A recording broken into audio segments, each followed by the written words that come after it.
سورہ قمر میں اللہ تعالیٰ نے حضرت نوح علیہ السلام کی قوم پر جو عذاب آیا اس کا ذکر فرمایا. طوفان نوح جو آیا تھا، فدعا ربہ انی مغلوب فانتصر. حضرت نوح علیہ السلام یہ وہ نبی ہیں جن کو اللہ نے 950 سال کی عمر عطا کی. کتنے؟ 950 سال. اور وہ تبلیغ کرتے رہے. 950 سال کوئی چیز ہے؟ آپ اندازہ کر سکتے ہیں. اور 950 سال تبلیغ کرنے کے بعد ان کی تبلیغ سے صرف 80 لوگ ایمان لائے تھے. ان کی بیوی بھی کافرہ تھی، ان کا بیٹا کافر تھا، وہ ایمان نہیں لائے. مایوس ہونے کی ضرورت نہیں میرے عزیزو. یہاں جمعہ 8 دن ہوتے ہیں دعوت دیتے ہوئے لوگوں کو، اور پھر تھک جاتے ہیں. ہماری تو کوئی سنتا ہی نہیں ہے. وہ 950 سال تک تھکے نہیں اللہ کے نبی. دین کی دعوت ایسا نہیں ہے کہ تم سوچتے ہو ابھی میں دعوت دوں ابھی فوراً یہاں اثر ہو جانا چاہیے. انگریزی دوائیوں کی طرح سمجھتے ہو، ادھر گولی دیا ادھر بخار اترنے لگ جائے. ہاں، دعوت، دین کی دعوت، ایمان کی دعوت، اس میں وقت لگتا ہے. نبیوں میں بھی اللہ کے رسول صلی اللہ تعالیٰ علیہ وسلم کی دعوت جب شروع ہوئی تو کیا مکہ میں جب آپ نے اعلان فرمایا تھا سینکڑوں لوگ آ گئے تھے. پورے مجمع سے ایک 9 سال کا بچہ، وہ بھی حیدر کرار، ایمان لائے. عورتوں میں حضرت خدیجہ آئیں. دھیرے دھیرے دعوت بڑھتی گئی ہے. دین کی باتیں آپ دوسروں تک پہنچائیں، اچھائی کا حکم دیتے رہیں، اور مایوس نہ ہوں کہ میری کوئی سنتا نہیں. وہ اللہ کی مرضی ہے، جب ان چاہے ان کے دلوں میں بات ڈال دے گا. تم اپنے کام جاری رکھو. 950 سال کے بعد حضرت نوح علیہ السلام نے عرض کیا کہ مولا میں مغلوب ہو گیا، تو مدد نازل فرما. تو اللہ تعالیٰ نے فرمایا ٹھیک ہے نوح، تم ایک کشتی بناؤ، ہم دنیا میں پانی بھیجنے والے ہیں. یہ اللہ کے نبی کو معلوم تھا.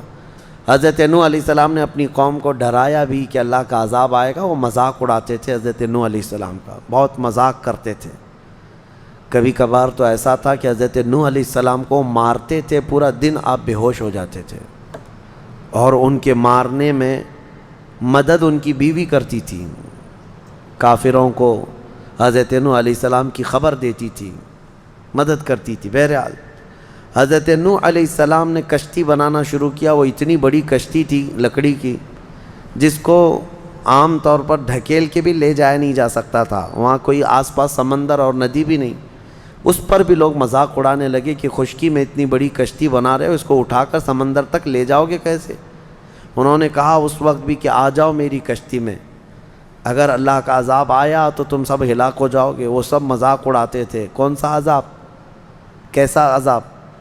تو پھر اللہ فرماتا ہے فَفَتَحْنَا أَبْوَابَ السَّمَاءِ بِمَاءٍ مُنْهَمِرٍ، ہم نے آسمان کے سارے دروازے کھول دیے پانی سے. وَفَجَّرْنَا الْأَرْضَ عُيُونًا، اور پھر ہم نے زمین کو پھاڑ دیا کہ زمین پانی اگلنے لگ گئی. فَالْتَقَى الْمَاءُ عَلَى أَمْرٍ قَدْ قُدِرَ، پانی بڑھتا گیا اتنا کہ آسمان سے بھی برستا تھا، زمین سے بھی نکلتا تھا. میرے عزیزو، آپ نے تو ممبئی میں باڑھ دیکھی ہے، سیلاب دیکھی ہے. یہاں پانی جب بھر جاتا ہے تو موت گلے تک آ جاتی ہے، خوف طاری ہوتا ہے. یہ تو ہلکا پھلکا پانی، 1 مالا ڈوبا ہوگا، کسی کا 2 مالا. لیکن وہ نوح علیہ السلام کے زمانے میں جو طوفان آیا، زمین کا کوئی پہاڑ بھی باقی نہیں تھا، اس کے اوپر پانی جا چکا تھا. زمین پر کوئی پہاڑ بھی باقی نہیں تھا. جو کفار آپ کی کشتی میں نہیں آئے وہ سب غرق ہوئے، یہاں تک کہ ان کا بیٹا جو کشتی میں نہیں آیا، آپ نے فرمایا تھا یا بنی ارکب معنا ولا تکن مع الکافرین، اے میرے بیٹے آ جا ہمارے ساتھ سوار ہو جا، کافروں کے ساتھ مت جا. اس نے کہا تھا قال سآوی الی جبل یعصمنی من الماء، میں ایک پہاڑ کے اوپر جاؤں گا، مجھے پانی سے میں بچ جاؤں گا. اللہ نے فرمایا لا عاصم اليوم، آج کے دن کوئی بچانے والا نہیں ہے تمہیں، سب ختم ہو گئے. حضرت نوح علیہ الصلاۃ والتسلیم کی کشتی میں جتنے لوگ سوار تھے، یہ کشتی تقریباً 40 دن تک روئے زمین پر پانی پر تیرتی رہی. پھر جب طوفان ختم ہوا تو کنارے پر جا کر کے یہ لگی. اس میں کئی دن گزر گئے تو اللہ کی حمد بیان کی آپ نے، اور اللہ کریم کی اس نجات پر شکر بھی ادا کیا اللہ کا۔ وہ 10 محرم کا دن تھا، تو نوح علیہ السلام کی قوم پر آیا ہوا عذاب کا ذکر سورہ قمر میں اللہ تعالیٰ نے فرمایا ہے۔ اور اس سورہ قمر میں ایک آیت مکرر 4 مرتبہ اللہ تعالیٰ نے ارشاد فرمایا وَلَقَدْ يَسَّرْنَا الْقُرْآنَ لِلذِّكْرِ فَهَلْ مِن مُدَّكِرٍ، ہم نے قرآن یاد کرنے کے لیے آسان بنایا، ہے کوئی یاد کرنے والا؟ جواب دینا آپ لوگ اللہ کی بارگاہ میں۔ اللہ فرما رہے ہیں ہم نے یاد کرنے کے لیے قرآن آسان کیا ہے کوئی یاد کرنے والا؟ شاید اکثر مسلمان یہی کہیں گے ہم یاد کرنے والے نہیں ہیں۔ یاد کرنا تو دور کی بات ہے، پڑھنے والے نہیں ہیں۔ صفحہ 2 صفحہ پڑھ کر کے بھاگنے کا جی چاہتا ہے۔ ہم دیکھتے ہیں قرآن ہاتھ میں لیتے ہی کتنے لوگوں کا دل بے قابو ہونے لگتا ہے، اکتاہٹ آنے لگتی ہے، نعوذ باللہ من ذالک۔ یہ وہ دل ہیں جو کالے ہو چکے ہیں، یہ وہ دل ہیں جو بیمار ہو چکے ہیں گناہوں کی وجہ سے، ان کے ہاتھوں میں قرآن زیادہ دیر تک نہیں آ سکتا۔ اللہ کریم فرما رہا ہے کہ ہم نے قرآن یاد کرنے کے لیے آسان بنایا۔ میں سب کے لیے نہیں کہتا الا ماشاء اللہ، ابھی تو سال بھر کی بات تو چھوڑو، رمضان آیا ہے، ذرا گریبان میں جھانک کر کے دیکھنا کتنے پارے آج تک تلاوت کر چکے، تراویح کو چھوڑ کر کے قرآن کتنے لوگ اٹھائے، کتنے لوگوں نے پڑھا، کتنی تلاوت ہوئی۔ اللہ کی بارگاہ میں سب جواب دینا ہوگا آپ کو۔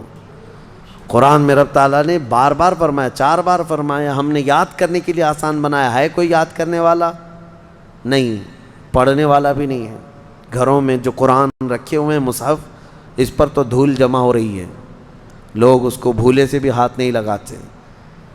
عزیزان گرامی، حدیث پاک میں ہے میرے آقا فرماتے ہیں کل قیامت کے دن جس کے خلاف قرآن اور رمضان کھڑے ہو جائیں گے اس کو دوزخ میں جانے سے کوئی نہیں بچا سکے گا۔ جھگڑا کریں گے یہ قرآن اور رمضان، جس کے خلاف کھڑے ہو گئے کہ مولا اس کو دوزخ میں بھیجنا ہے، اللہ ان کی سفارش پر ان کو دوزخ بھیجے گا، اور ان سے دوزخ سے بچانے والا پھر کوئی نہیں ہوگا۔ قرآن اور رمضان یہ کمبینیشن ہے، اس کو آپ رمضان میں کثرت سے پڑھو، تلاوت کرو، اور جسے نہیں آتا وہ سیکھنے کی تو کوشش کرو۔ میرے اپنے اندازے کے مطابق عام دماغ رکھنے والا، بہت اعلیٰ دماغ نہیں، عام دماغ رکھنے والا بندہ بھی 40 دن میں قرآن سیکھ سکتا ہے، بہت آسان ہے۔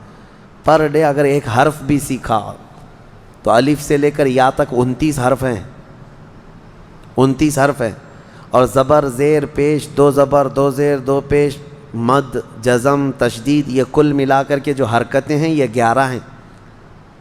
ایک دن ایک حرف سیکھے اور ایک دن ایک حرکت سیکھے تو 11 اور 29 40 دن ہو جاتے ہیں۔ 40 دن میں یہ تو پورا قرآن سیکھ جانا چاہیے اس کو، بڑا آسان ہے۔ میں یہ نہیں کہہ رہا کہ آج ہی بیٹھ کر کے 2 صفحے پڑھو، آج خالی الف پڑھ کر کے چلے جاؤ، دوسرے دن صرف با پڑھ کر کے چلے جاؤ، تیسرے دن صرف تا پڑھ کے چلے جاؤ، چوتھے دن صرف سا پڑھ کے چلے جاؤ۔ ایک حرف بھی ایک دن سیکھ لیا تم نے تو 40 دن میں تمہیں آ جانا چاہیے۔ برسوں ہو گئے، جوانیاں ختم ہو گئی، بڑھاپا آ گیا، لیکن قرآن نہیں آتا۔ اس کی وجہ ہے کہ تم نے کوشش ہی نہیں کیا۔ درس قرآن اگر ہم نے نہ بھلایا ہوتا، یہ زمانے نے زمانہ نہ دکھایا ہوتا، وہ زمانے میں معزز تھے مسلمان ہو کر، آج ہم خوار ہوئے ہیں تاریک قرآن ہو کر۔